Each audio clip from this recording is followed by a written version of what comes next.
নমস্কার বন্ধুরা, মৌসুমি kitchen and ব্লগে আপনাদের সবাইকে স্বাগত।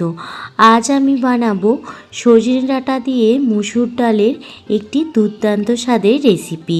এটা গরম গরম ভাত কিংবা রুটি সবের সাথেই খেতে খুবই ভালো লাগবে। ঘরোয়া কিছু মশলা দিয়ে এই রেসিপিটি তৈরি হয়ে যায়, কিন্তু খেতে হয় অসাধারণ। তো চলুন বন্ধুরা, আর দেরি না করে রেসিপিটি দেখে নিন। রেসিপিটি বানানোর জন্য দেখুন, আমি এখানে 250 গ্রাম সজনে ডাঁটা নিয়ে নিয়েছি। সজনে ডাঁটার খোসাগুলো ভালোভাবে ছাড়িয়ে নিয়েছি। আর নিয়ে নিয়েছি 1 বাটি পরিমাণ মুসুর ডাল। সজনে ডাঁটাটা ভালোভাবে জল দিয়ে ধুয়ে ছাড়িয়ে নিয়েছি। এবার মুসুর ডালটাও ভালোভাবে জল দিয়ে ধুয়ে নেব। জন্য একটি দেখুন বড় বোল নিয়ে নিয়েছি, আর তার মধ্যে মুসুর ডালটা দিয়ে দিচ্ছি। এবার পরিমাণ মতো জল দিয়ে ভালোভাবে 2 থেকে 3 বার জল পাল্টে মুসুর ডালটা ভালো করে ধুয়ে নিতে হবে। মুসুর ডালে প্রচুর পরিমাণ নোংরা থাকে, তো 2 থেকে 3 বার খুব ভালোভাবে জল পাল্টে মুসুর ডালটা ধুয়ে নেব। দেখুন মুসুর ডালটা খুব ভালোভাবে ধুয়ে নিয়েছি। এবার মুসুর ডালের মধ্যে একটি মিডিয়াম সাইজের পেঁয়াজ কুচি দিয়ে দিলাম, সাথে দিয়ে দিলাম 6 থেকে 7টা রসুন কুচিয়ে দিয়ে দিয়েছি। এবার দিয়ে দিচ্ছি একটি মিডিয়াম সাইজের টমেটো লম্বা লম্বা করে কেটে দিয়ে দিলাম, সাথে দিয়ে দিলাম 4টে কাঁচা পাকা লঙ্কা। ঝালটা অবশ্যই আপনারা আপনাদের স্বাদ মতো দেবেন। এবার আমি এর মধ্যে দিয়ে দিচ্ছি 1 চামচ পরিমাণ হলুদ গুঁড়ো, আর দিয়ে দিচ্ছি 1 চামচ পরিমাণ ধনে জিরে গুঁড়ো, আর স্বাদ মতো লবণ দিয়ে দিচ্ছি। লবণ দিয়ে দেওয়ার পর একদম শেষে 1 চামচ সর্ষের তেল দিয়ে দিলাম। এবার সমস্ত উপকরণ মুসুর ডালের সাথে ভালোভাবে মাখিয়ে নিচ্ছি। সমস্ত উপকরণ মুসুর ডালের মধ্যে ভালোভাবে মাখিয়ে নেব। এর ফলে এই ডালটি খেতে আরও ভীষণ টেস্টি হয়ে যাবে। ভালোভাবে মাখিয়ে নেওয়ার পর গ্যাসের ওভেন জ্বালিয়ে কড়াই বসিয়ে দিয়েছি, আর কড়াইয়ের মধ্যে হাতে মাখা মুসুর ডালটা দিয়ে দিলাম। সমস্ত রকম মশলা মাখানো মুসুর ডালটা কড়াইয়ের মধ্যে দিয়ে দেওয়ার পর পরিমাণ মতো জল দিয়ে দিচ্ছি। জলের পরিমাণটা সামান্য বেশি দেবেন। ডাল সিদ্ধ হয়ে যাওয়ার পর মুসুর ডালটা অনেকটা পরিমাণ বেড়ে যাবে, সেই জন্য জলের পরিমাণটা সামান্য বেশি রাখবেন। এবার ঢাকনা চাপা দিয়ে প্রথমে 5 মিনিট মতো ঢেকে রেখে দেব।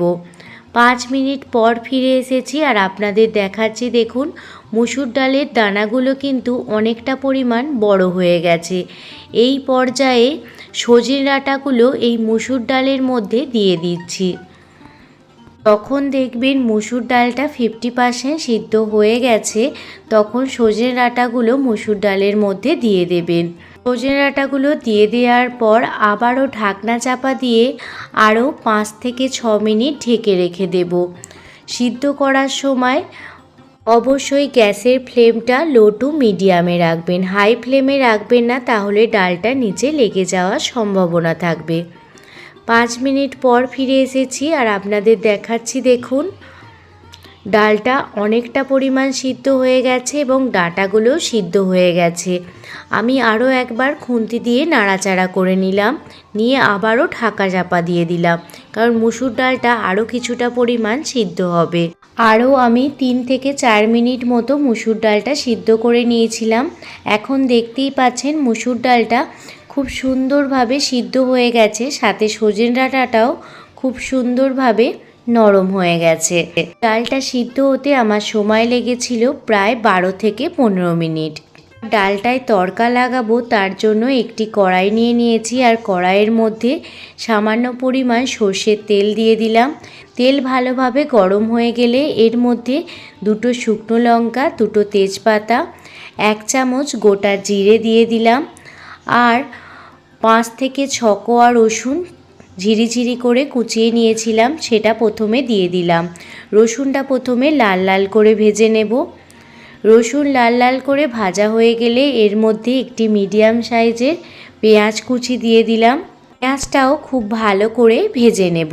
ডাল সিদ্ধ করে নেওয়ার পর এইভাবে যদি আপনারা তড়কা লাগিয়ে দেন তাহলে এই মুসুর ডালটি খেতে ভীষণই ভালো লাগে। পেঁয়াজ ভালোভাবে ভাজা হয়ে গেলে সিদ্ধ করে রাখা সজনে ডাঁটা দিয়ে মুসুর ডালের ওপর এই তরকাটি দিয়ে দিচ্ছি। এই তরকাটি দেওয়ার ফলে সজনে ডাঁটা দিয়ে মুসুর ডালের রেসিপিটি খেতে ভীষণই ভালো লাগে। একবার হলেও এইভাবে সজনে ডাঁটা দিয়ে মুসুর ডাল রান্না করে দেখবেন। যারা মুসুর ডাল খেতে বা সজনে ডাঁটা খেতে একদমই পছন্দ করে না তারাও দেখবেন তৃপ্তি সহকারে খেয়ে নেবে। বাড়ির ছোট থেকে বড় সবাই খুব পছন্দ করবে এই সজনে ডাঁটা দিয়ে মুসুর ডাল। একবার হলেও এইভাবে সজনে ডাঁটা দিয়ে ডাল বানিয়ে দেখতে পারেন। লাগিয়ে নেওয়ার পর ডালের মধ্যে 1 চামচ পরিমাণ গরম মশলার গুঁড়ো দিয়ে দিলাম আর সাথে 1 চামচ গাওয়া ঘি দিয়ে দিলাম। এতে এই ডালটির টেস্ট আরও দ্বিগুণ পরিমাণ বেড়ে যাবে। তো আজকে আপনাদের এই সজনে ডাঁটা দিয়ে মুসুর ডালের রেসিপিটি কেমন লাগলো অবশ্যই কমেন্ট করে জানাবেন।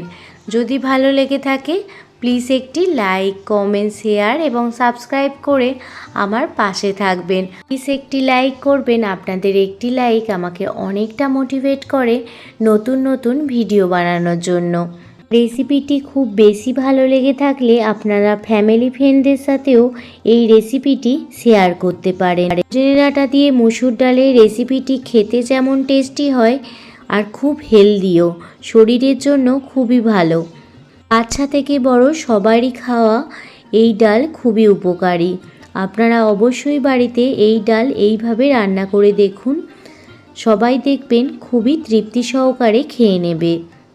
সবাই ভালো থাকবেন, সুস্থ থাকবেন, সাবধানে থাকবেন।